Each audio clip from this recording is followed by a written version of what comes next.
Yaxshi qolinglar. Bo'pti dada. Bojamga salom aytib qo'yinglar. Xo'p, pochcha. Xolamni qizini pochcham dedim, kattadan bobo qaynatam bo'lib qoldimi? Bo'libdi.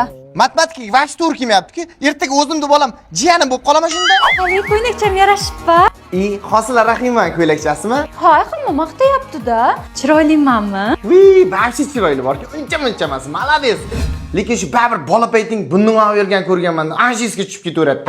Xolamdan kelyapti? Siz nima men ayamas xola, dadamas pochcha deysiz?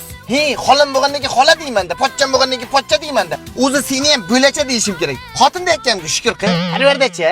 4 kilo go'sht, 2 kilo suyak olishimiz kerak ekan. Endi xotin suyakni nima qilasan? Meni qarindoshlarim kelsa 4 kilo go'shtdan lo'mlatib nima qilamiz? Sizni qarindoshlaringiz kelsa 2 kilo suyakdan lipillatib sho'rva tashab qo'yamiz. Senga ozgina yetishmaydi-a? Seni qarindoshing meni qarindoshim, meni qarindoshim seni qarindoshing-ku. Xolamni qizisan-ku, zombircha suyagingni kichikka berasan. Tojimini. Baribir suyak olaman. Chutchiligini qiladi degan rost ekanda.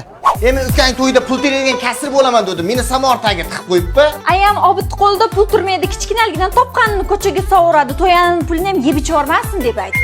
Xolan qiziga uylanding degan hamma nozik joylarni sotding deganima deyman. Sizgina undan ko'ra 5 beganan qizini olganimda qaynım to'yida xatiyam siqilib o'tirib, kalbasalarni, asartilarni tiqiydim. Jiyan chaqan, o'g'il chaqani?